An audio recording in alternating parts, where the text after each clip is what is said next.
आज तक सुना था कि संतों के अंदर सहनशीलता, मधुर भाषा, ना ही उनमें कोई अकड़ होता है, लेकिन रामभद्राचार्य जी का वचन सुनने के बाद मेरा ये तो भ्रम दूर हो चुका है।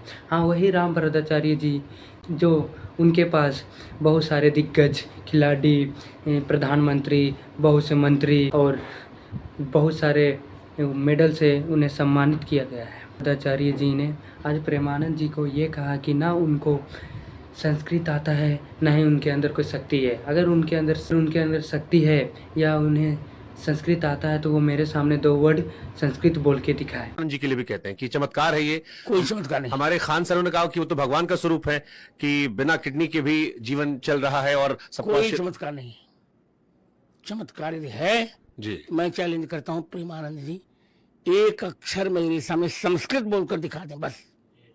मेरा मानना यह है कि प्रेमानंद जी को संस्कृत आए या ना आए, लेकिन उन्होंने बहुत सारे लोगों को सही रास्ता में चलने को सिखाया है, निर्देश और मोटिवेट करते हैं। 2 किडनी खराब होने के बावजूद भी वो खड़े हैं। डॉक्टर ने हमको कहा था 18-20 वर्ष पहले कि आप जो है आपकी किडनी खराब हो रही है, आप बहुत से बहुत 5 वर्ष जिएंगे और स्वस्थ हैं। अभी अहंकार युक्त की हुई सेवा हमें नहीं चाहिए। दैन्यता से तो हम किसी को पूछते हैं क्या तुम धनी हो कि गरीब हो, सबको बराबर प्यार देते हैं। दैन्य का आदर और अभिमानियों का निरादर। भूत भविष्य लोक 14 में भये हुए हरि प्यारे, 300 व्यवहार हमारो अभिमानिन तेने हरे। अगर तुम्हें धन का गर्व है तो धन कुछ चीज नहीं है हमारे लिए, उसका कोई शक्ति तो रावण के पास भी था, लेकिन उसका हश्र क्या हुआ आप लोगों को पता ही है। तो गाइस, आप लोग को तो पता ही होगा कि बहुत दिन से साधुओं के बीच में कंट्रोवर्सी, लड़कियों को पेटिकनी करने के भी कंट्रोवर्सी, बहुत चीज़ें हुए हैं। हिंदू सनातन धर्म और साधुओं के बीच में बहुत कंट्रोवर्सी हो चुके हैं। तो आज हम लोग वही चीज़ को लेके बात करेंगे, टिप्पणी नहीं करेंगे, मतलब कि वीडियो को देखेंगे और बहुत सारे क्लिप हैं उसे आज हम लोग रिएक्ट करेंगे। चलिए आइए शुरू करते हैं वीडियो को। अगर 4 पुरुषों से तुम्हारा मिलने का स्वभाव रहा है तो तुम एक पुरुष में नहीं टिक सकती। तो गाइस, प्रेमानंद जी ने कोई गलत टिप्पणी नहीं किया है लड़कियों के ऊपर। मेरा मानना यही है कि अगर 4 लड़कियों से मिलने का स्वभाव रहा है तो एक लड़की में नहीं टिक सकते।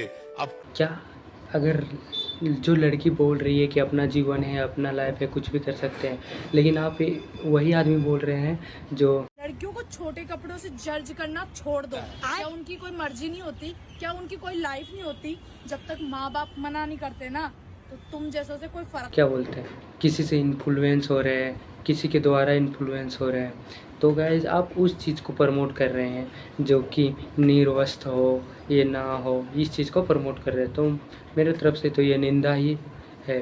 तो गाइज, प्रेमानंद जी ने सही कहा है मेरे तरफ से। आइए हम लोग कुछ पब्लिक रिव्यू भी ले लेते हैं इस चीज़ में।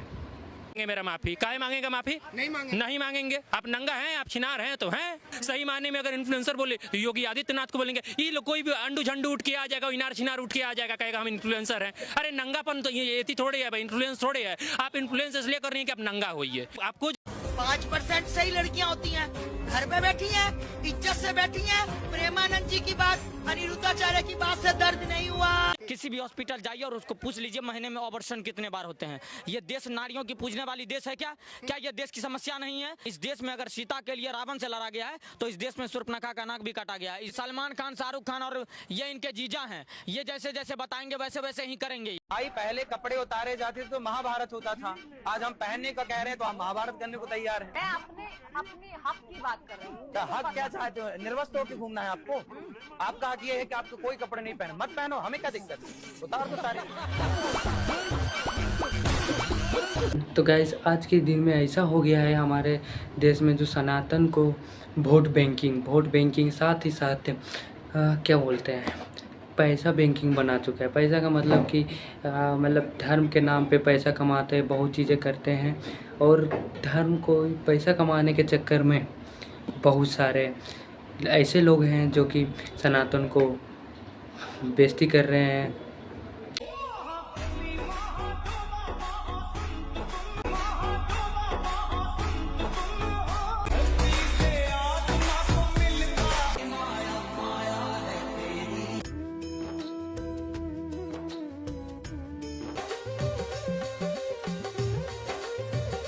इनका मानना है कि इनके पास आने से सारी बीमारी दूर हो जाते हैं, ना डॉक्टर के पास जाने से ठीक होगा, ना कहीं आयुर्वेद के पास जाने से ठीक होगा, लेकिन यहाँ पे आने से ये सारी बीमारी ठीक हो जाता है। हम मानते हैं कि हमारी आस्था भगवान के पास है, लेकिन ये आप प्रमोट ना करें।